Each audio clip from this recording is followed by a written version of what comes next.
양어머니시잖아요. 그 말이 나오자 상견례 자리는 멈췄습니다. 웃고 있던 얼굴들이 동시에 굳었고 젓가락을 들던 손들이 테이블 위에서 멎었습니다. 누군가는 그 말을 들은 척도 하지 않았고 누군가는 시선을 피했습니다. 그날 상견례는 고성이 오간 것도 누가 자리를 박차고 나간 것도 아니었습니다. 그런데도 분명히 끝나버렸더라고요.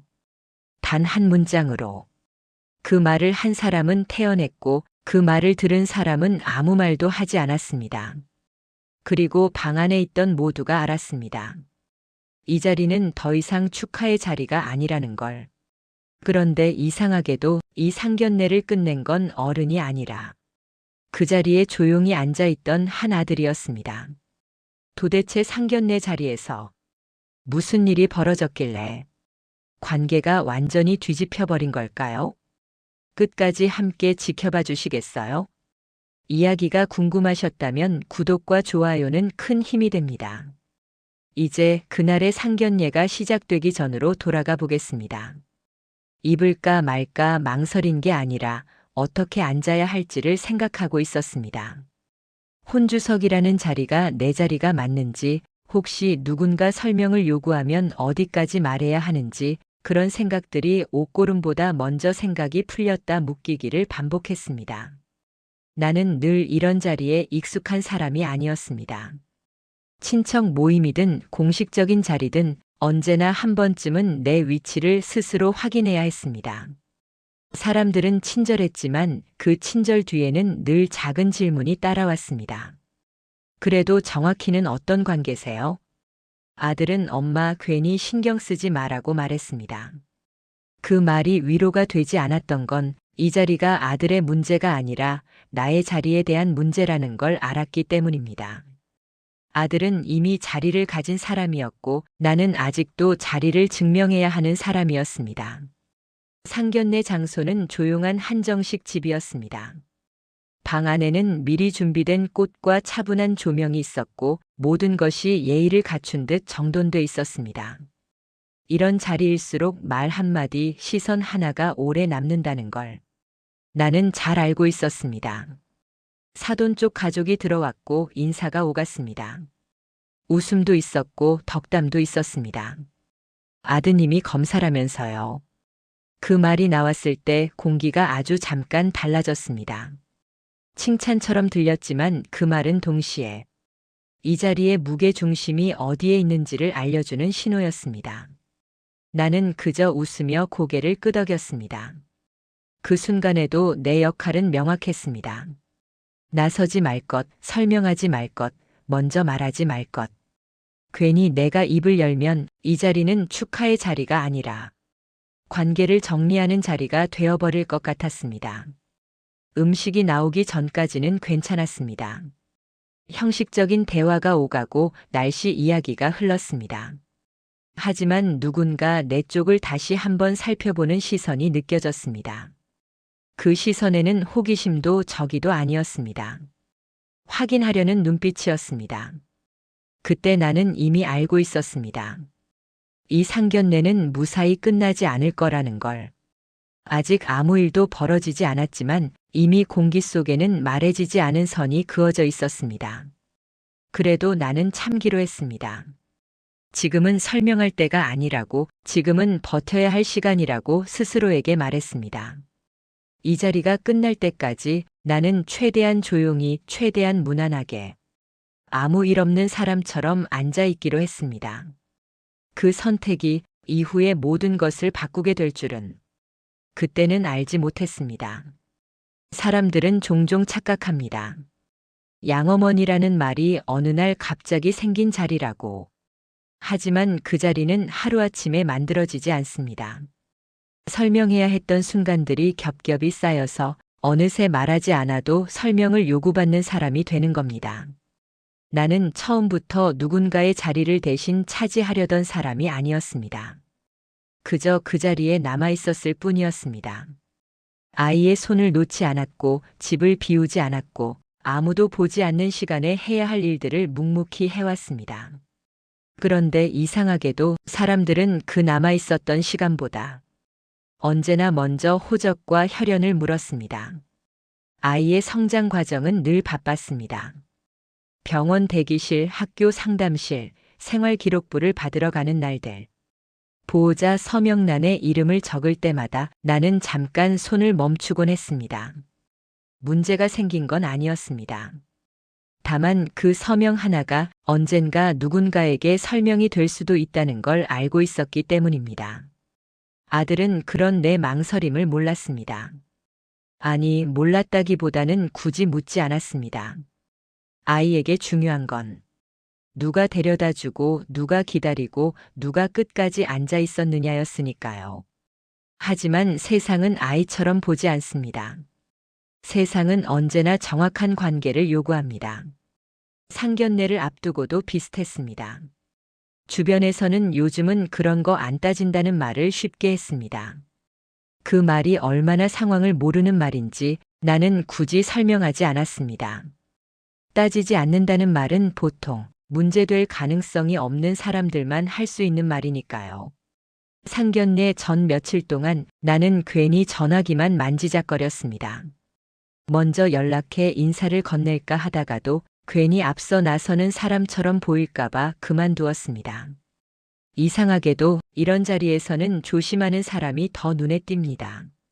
아들은 그저 결혼 이야기로 설레어 있었습니다. 예단이니 예식이니 하는 이야기를 할 때도 내가 어디까지 나서야 할지 그는 깊이 생각하지 않았습니다. 그건 아들의 잘못이 아니었습니다. 그는 이미 이 사회에서 의심받지 않는 위치에 있었으니까요. 나는 내가 어떤 자리에 앉게 될지를 상견례가 시작되기 전부터 알고 있었습니다. 주인공도 아니고 그렇다고 완전히 배경도 아닌 자리.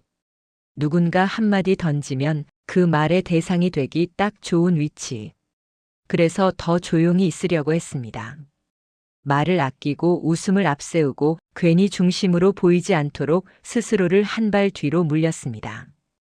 그게 어른의 처신이라고 믿었습니다. 하지만 그런 선택들이 쌓일수록 사람들은 더 쉽게 선을 긋습니다.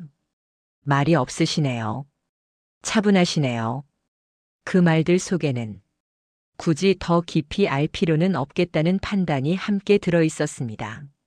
나는 그 판단이 만들어지는 과정을 너무도 많이 봐왔습니다. 그래서 상견례 자리에서도 내가 어떤 말도 먼저 하지 않으면 이 자리는 무사히 지나갈 거라고 생각했습니다. 그때까지만 해도 누군가 그 선을 그렇게 노골적인 말로 넘을 줄은 생각하지 못했습니다. 사춘기는 아이보다 어른을 먼저 시험하는 시간입니다. 아들이 그 시기를 지나오던 때 나는 그 사실을 몸으로 배웠습니다. 문이 쾅 닫히는 소리, 이유 없이 날이 서 있는 말투, 그리고 가장 아프게 남았던 한마디. 그날도 별일은 아니었습니다. 학교에서 돌아온 아들이 가방을 던지듯 내려놓고 방으로 들어가려 했고 나는 습관처럼 밥부터 먹고 가라고 말했을 뿐이었습니다. 그 말이 그렇게 날카로운 반응을 부를 줄은 몰랐습니다. 아들은 멈춰 서서 나를 돌아봤습니다. 눈이 마주친 순간 나는 이미 알았습니다. 지금 이 아이가 나를 보지 않고 자기 안에 쌓인 어떤 질문을 보고 있다는 걸. 엄마는 잠깐의 망설임 뒤에 그 말이 나왔습니다. 진짜 엄마 아니잖아요.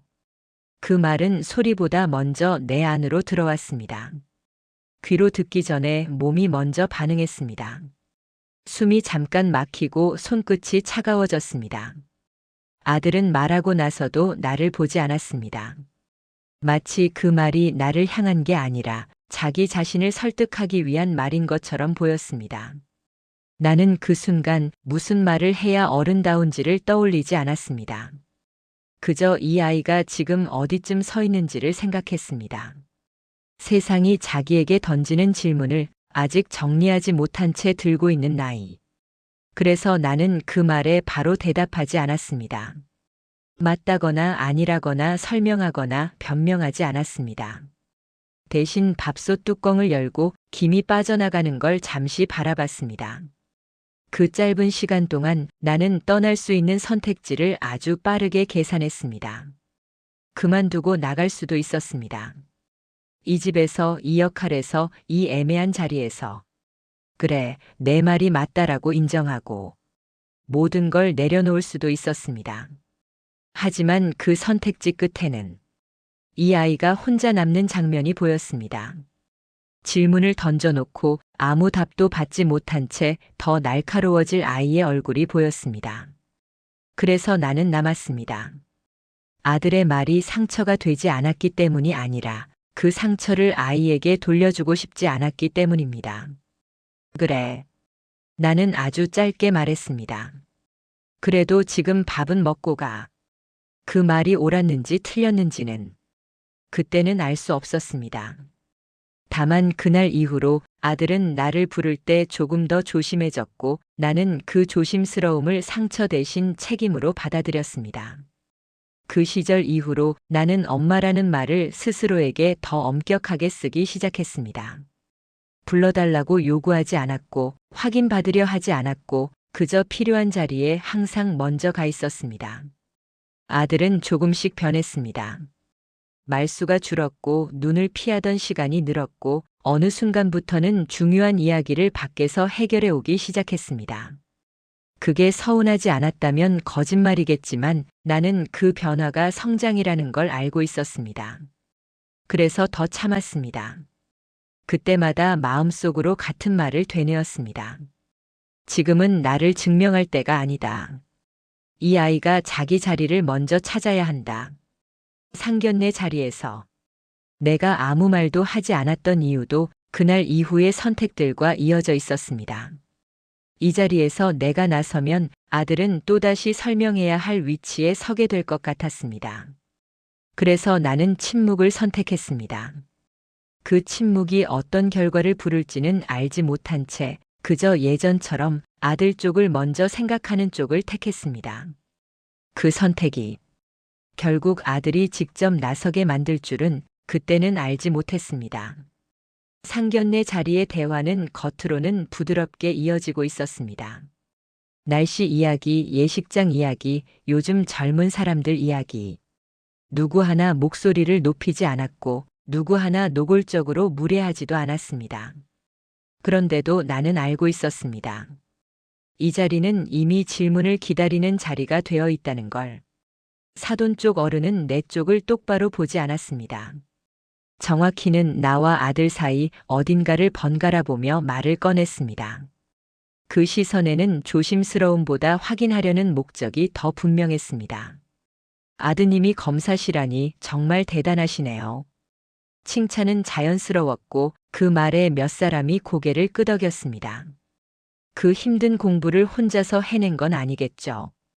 웃으며 덧붙인 말이었지만 나는 그 말이 어디를 향하고 있는지 알았습니다. 어릴 때부터 쭉 함께 지내시면서 뒷바라지 많이 하신 거죠? 그 질문이 나왔을 때 방 안의 시선이 아주 미세하게 나에게 모였습니다. 대답을 기다리는 시선이 아니라 어디까지 말할지 가늠하는 시선이었습니다. 나는 고개를 끄덕이며 짧게 대답했습니다. 네. 그 대답과 함께 머릿속에서는 전혀 다른 시간이 겹쳐 올라왔습니다. 아들이 검사 시험을 준비하던 시절 집안은 늘 조용해야 했습니다. TV 소리는 낮췄고 전화벨도 금방 껐습니다. 새벽에 불이 켜져 있으면 나는 말없이 주방에서 물을 데워두었다가 책상 옆에 컵 하나를 놓고 나왔습니다. 그 시절 누가 나에게 어머니시죠? 라고 물은 적은 없었습니다. 아들의 수험 생활에는 호칭보다 지속되는 시간이 필요했으니까요. 모의고사 성적이 좋지 않은 날이면 아들은 아무 말 없이 방에 틀어박혔고 나는 그 방문 앞에서 한참을 서 있다가 돌아서곤 했습니다. 위로를 건네는 대신 그 다음날 아침 식탁을 평소보다 조금 더 단단하게 차리는 쪽을 택했습니다. 그 시간들 속에서 나는 한 번도 자격을 따져본 적이 없었습니다. 아들이 흔들릴 때 내가 함께 흔들리지 않는 게 더 중요했으니까요. 하지만 상견례 자리에서는 달랐습니다. 그 시간들은 추억이 아니라 증명해야 할 자료처럼 다뤄지고 있었습니다. 요즘은 가족 형태가 참 다양하잖아요. 사돈 쪽 어른은 말을 이어갔습니다. 그 말은 부드러웠지만 이미 질문의 방향은 정해져 있었습니다. 그래서 혹시 법적으로는 어떻게 되어 계신지요? 그 순간 아들의 수험 시절이 떠올랐던 기억들이 한꺼번에 멀어지는 느낌이 들었습니다. 서류 한 장 앞에서 그 모든 시간이 의미를 잃는 것 같았습니다. 나는 잠시 말을 고르다 아무 말도 하지 않기로 했습니다. 지금 내가 대답을 하면 이 자리는 더 이상 상견례가 아니라 관계의 서류 검증이 될 것 같았기 때문입니다. 아들은 그 질문이 나왔을 때 처음으로 고개를 들었습니다. 나를 보지 않고 질문을 던진 쪽을 아주 짧게 바라봤습니다. 그 시선에는 놀람도 분노도 없었습니다. 다만 정리 중인 사람의 눈빛이 잠깐 스쳤을 뿐입니다. 아, 뭐 실례가 됐다면 죄송합니다. 그 어른은 곧바로 말을 거두는 듯 했지만 이미 질문은 던져졌고 그 질문은 방 안에 남아 있었습니다. 그날 상견례 자리에서 나는 다시 한번 침묵을 선택했습니다. 예전처럼 아들의 앞길을 먼저 생각하는 쪽을 택했기 때문입니다. 다만 이번에는 그 침묵이 아들이 더 이상 침묵하지 않게 만드는 쪽으로 흘러가고 있다는 걸 느끼고 있었습니다. 질문이 던져진 뒤 상견례 자리는 잠시 조용해졌습니다. 누군가는 국을 뜨다 말고 숟가락을 내려놓았고 누군가는 괜히 물을 한 모금 마셨습니다. 그 침묵은 불편했지만 아직은 되돌릴 수 있는 침묵처럼 보였습니다. 그때 사돈이 입을 열었습니다. 지금까지는 웃으며 고개를 끄덕이기만 하던 사람이었습니다. 대화의 중심에 서지 않았고 굳이 나서서 질문을 던지지도 않았습니다. 그래서 더 이 말이 준비된 것처럼 느껴졌습니다. 아까 이야기 듣다 보니요. 목소리는 낮았고 괜히 정중함을 덧붙인 말투였습니다. 이미 마음속에서 한번 정리한 이야기를 확인하듯 꺼내는 사람의 톤이었습니다. 요즘은 그런 경우도 많잖아요. 그 말이 나오자 방 안의 공기가 아주 미세하게 흔들렸습니다. 그런 경우라는 표현이 이미 대상을 특정하고 있다는 걸 사람들은 본능적으로 느꼈습니다. 아이를 정말 정성껏 키우신 건 알겠어요. 칭찬이 먼저 나왔습니다. 하지만 그 칭찬은 위로나 감사가 아니라 곧 이어질 말을 부드럽게 만들기 위한 완충처럼 들렸습니다. 그리고 고개를 조금 기울인 채 나를 향해 정확히 말을 던졌습니다. 그래도 양어머니시잖아요. 그 말은 질문이 아니었습니다. 확인도 조심스러운 제안도 아니었습니다. 이미 정리된 관계를 상견례 자리에서 공식 명칭으로 선언하는 말이었습니다. 그 순간 방 안의 공기가 또 한 번 바뀌었습니다. 아까와는 다른 종류의 침묵이었습니다. 이번에는 누구도 말을 덧붙이려 하지 않았습니다. 웃음으로 넘기기에는 그 단어가 너무 또렷했기 때문입니다. 나는 고개를 들지 않았습니다. 그 단어를 들은 순간 내가 지금 이 자리에 왜 앉아 있는지가 갑자기 모호해졌습니다. 혼주인지 보호자인지 아니면 설명을 맡은 사람인지. 사돈은 말을 멈추지 않았습니다. 상대가 반응하지 않을 때 확신을 가진 사람은 더 또렷해집니다. 저희는요, 아이들 결혼할 때 기본적인 질서는 맞아야 한다고 생각해요. 그 말은 개인 의견처럼 들렸지만 실제로는 이 자리의 기준을 선포하는 말이었습니다. 누가 뭐래도 엄마 자리는 하나잖아요. 그 문장이 덧붙여졌을 때 나는 이 말이 더 이상 나 개인을 향한 게 아니라는 걸 느꼈습니다. 이 말은 나를 설득하기 위한 말이 아니라 이 자리에 있는 모두에게 어떤 관계를 정상으로 볼 것인지를 알리는 선언이었습니다. 아들은 여전히 말이 없었습니다.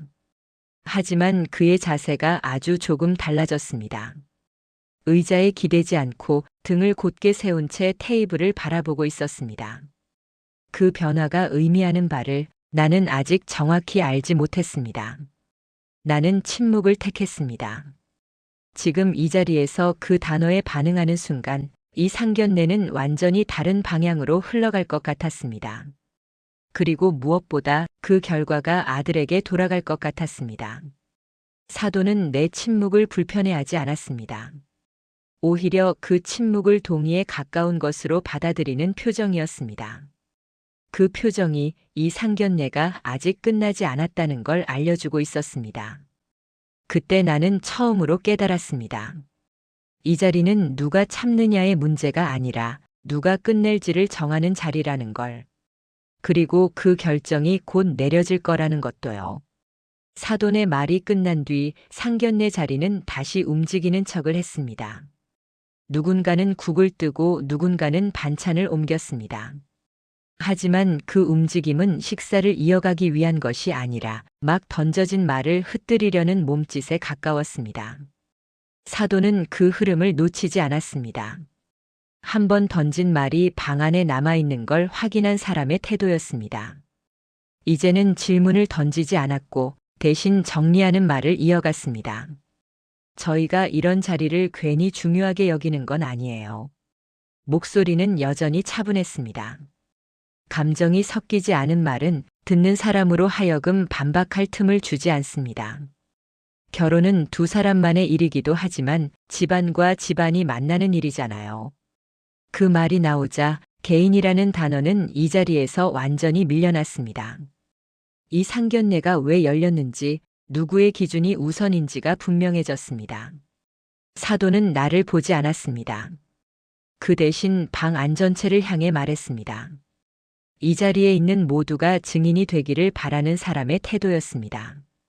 그래서 혼주석도 그렇고 호칭도 그렇고 서로 불편하지 않게 정리하는 게 맞다고 봐요.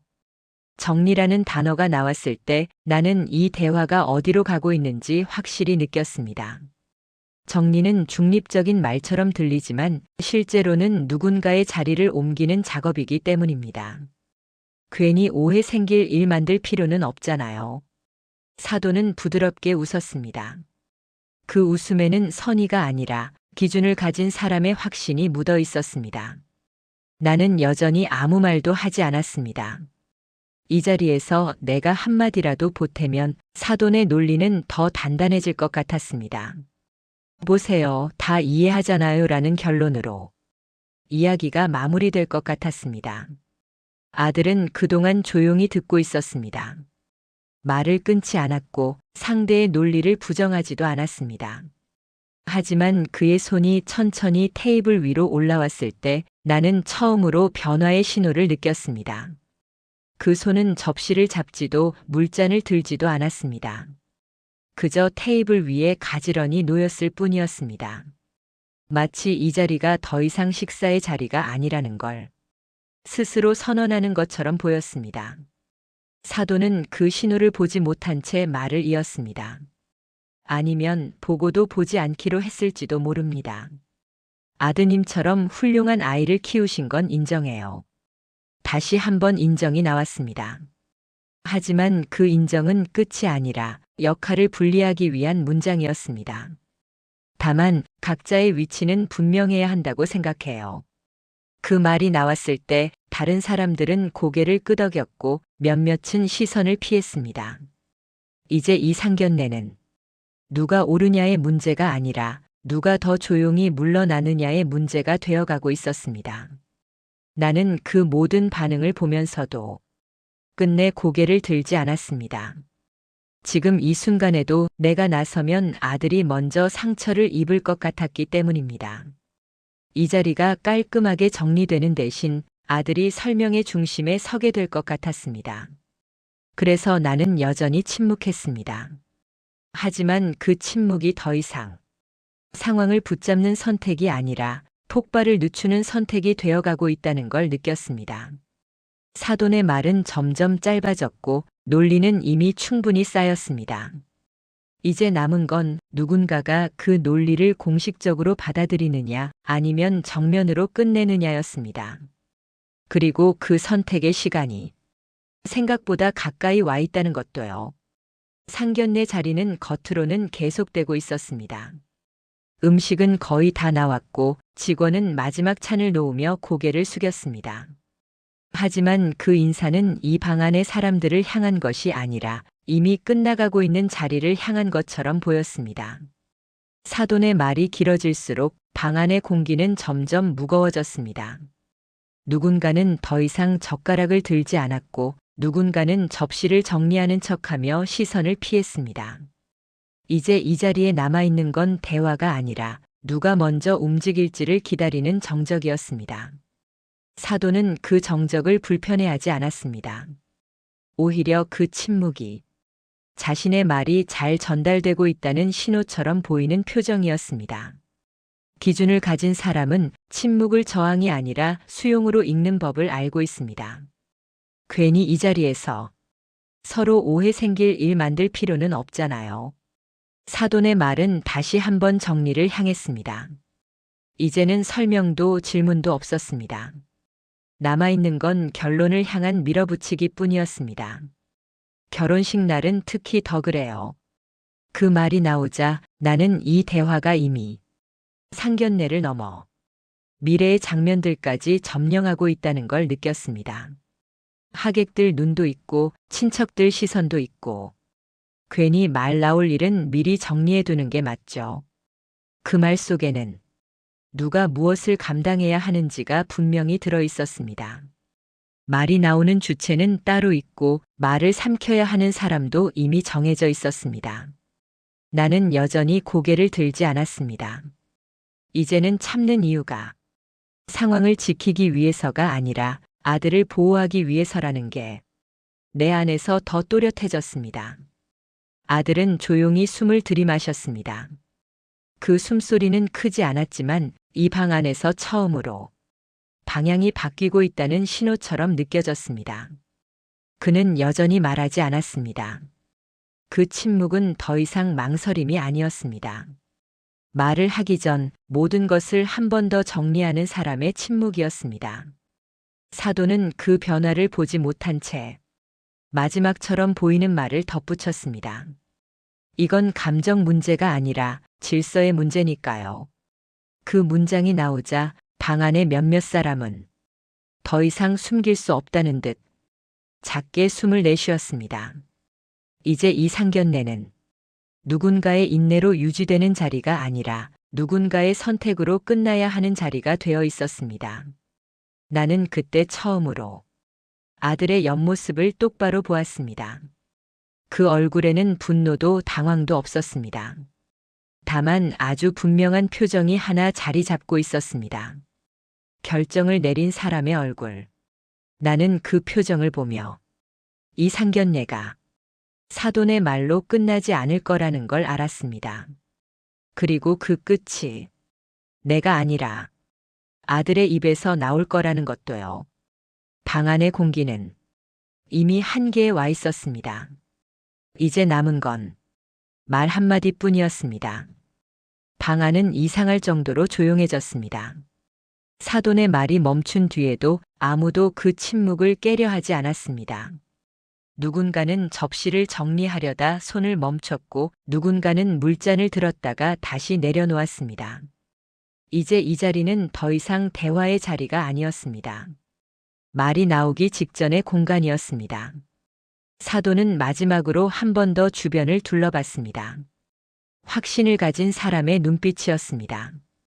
이 자리가 이미 정리되었다고 믿는 사람의 태도.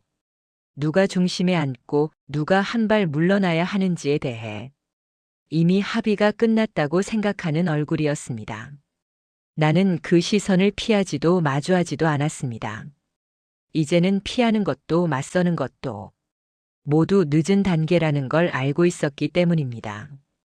이 상견례는 더 이상 나의 태도로 바뀔 수 있는 자리가 아니었습니다. 아들은 아주 천천히 고개를 들었습니다. 그 움직임은 급하지 않았고 누군가의 말을 끊기 위한 동작도 아니었습니다. 마치 오래 생각한 문장을 머릿속에서 마지막으로 정리하는 사람처럼 보였습니다. 그가 고개를 들자 방 안의 시선이 자연스럽게 그에게로 옮겨갔습니다. 의도한 것도 요구한 것도 아닌데 중심이 이동하는 순간이었습니다. 말을 많이 한 사람이 아니라 말을 할 준비가 된 사람에게로. 사돈은 그제야 아들을 바라봤습니다. 그 시선에는 이제 내가 뭘 할 수 있겠느냐는 미묘한 여유가 섞여 있었습니다. 이 자리의 흐름이 여전히 자기 손 안에 있다고 믿는 표정이었습니다. 아들은 입을 열지 않았습니다. 대신 숨을 한 번 고르고 테이블 위에 올려두었던 손을 살짝 움직였습니다. 그 손이 더 이상 떨리지 않는다는 걸 나는 그때 알아차렸습니다. 누군가는 그 짧은 동작을 보고 본능적으로 자세를 고쳐 앉았습니다. 말이 나오기 직전이라는 걸 몸이 먼저 알아챈 반응이었습니다. 사도는 마지막처럼 보이는 말을 덧붙이려 했습니다. 입술이 살짝 움직였고 목소리가 나오기 직전에서 멈췄습니다. 그 순간 아들이 아주 낮은 톤으로 말했습니다. 잠깐만요. 그 한마디는 크지 않았습니다. 하지만 그 말이 나오자 이 방 안에서 더 이상 아무도 말을 잇지 못했습니다. 그 말은 요청이 아니라 진행을 멈추는 선언처럼 들렸기 때문입니다. 아들은 사돈을 보지 않았습니다. 방 안전체를 향해 천천히 시선을 옮겼습니다. 마치 이 자리에 있는 모두가 곧 들을 말의 증인이 되기를 바라는 것처럼 나는 그 옆모습을 보며 이제 정말로 되돌릴 수 없는 지점에 왔다는 걸 느꼈습니다. 이 말이 나오면 이 상견례는 끝난다는 걸 누구보다 잘 알고 있었기 때문입니다.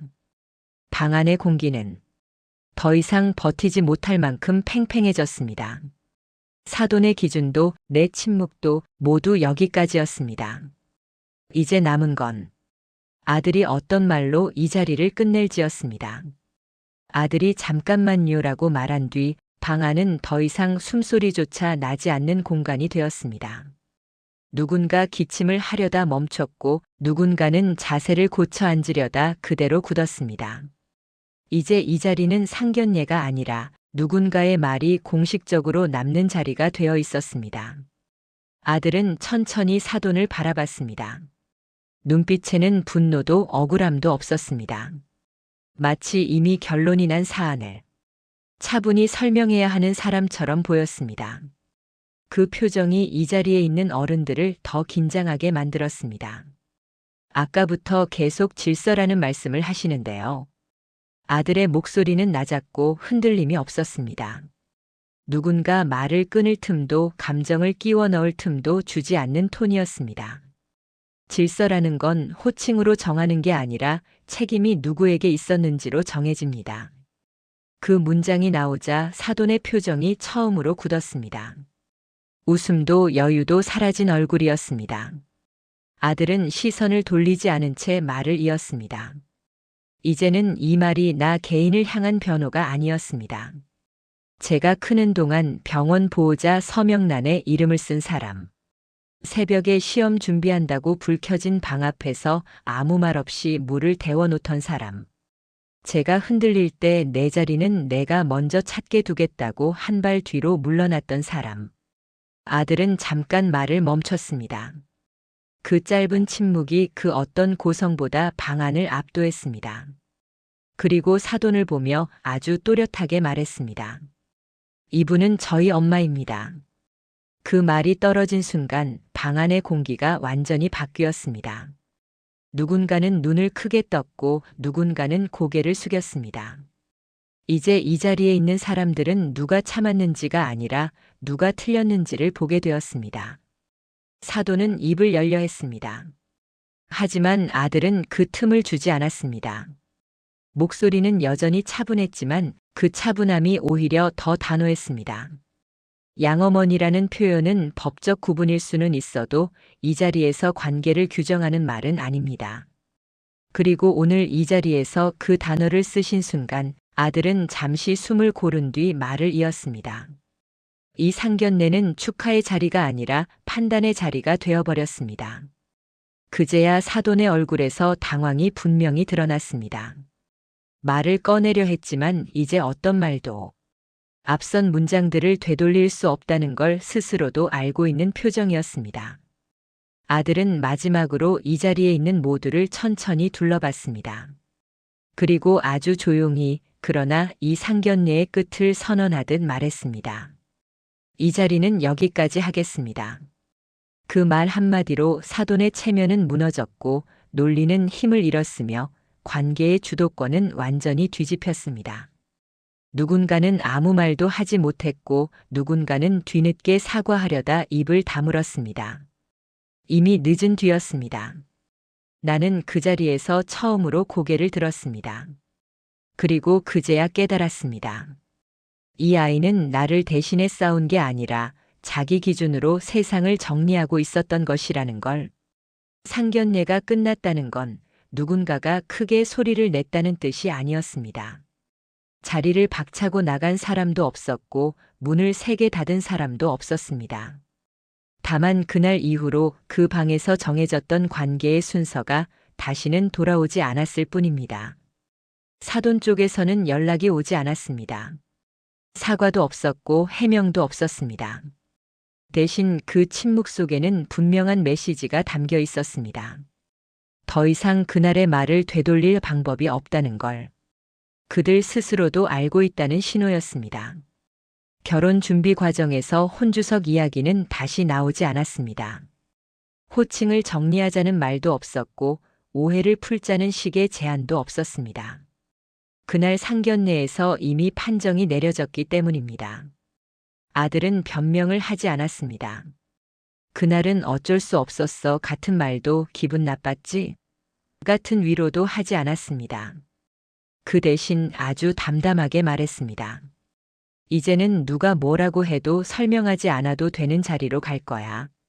그 말은 다짐이 아니라 이미 결정된 사실처럼 들렸습니다. 나는 그제야 깨달았습니다. 그날 아들이 했던 말은 나를 보호하기 위한 말이 아니라 자기 인생의 기준을 공개적으로 선언한 순간이었다는 걸. 결혼식 날 나는 혼주석에 앉아 있었습니다. 누가 허락해줘서가 아니라 누구도 그 자리를 문제 삼지 않았기 때문입니다. 사람들은 자연스럽게 나를 어머니라고 불렀고 나는 그 호칭을 더 이상 조심스럽게 받지 않아도 되었습니다. 그날 이후로 나는 더 이상 설명하지 않습니다. 누군가 관계를 묻더라도 길게 말하지 않습니다. 굳이 덧붙일 필요가 없기 때문입니다. 아들도 마찬가지였습니다.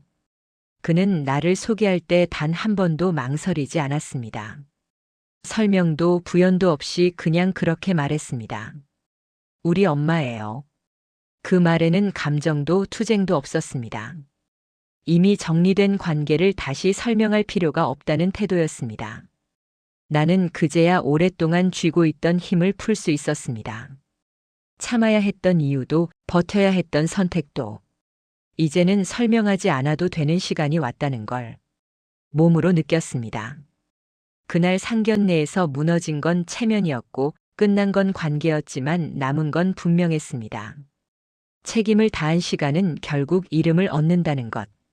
그리고 이제는 내가 지켜야 할 차례가 아니라 지켜졌다는 사실을 받아들이는 차례가 왔다는 것도요. 말하지 않아도 지켜져야 할 자리가 있다는 걸 오늘 이야기가 보여준 것 같습니다. 이런 이야기가 좋으셨다면 구독과 좋아요로 함께 해주세요. 여러분의 응원이 이야기를 계속 이어가게 합니다. 그리고 마음에 남은 한마디 댓글로 조용히 남겨주셔도 괜찮습니다. 알림 설정해 두시면 다음 사연에서 다시 인사드릴게요.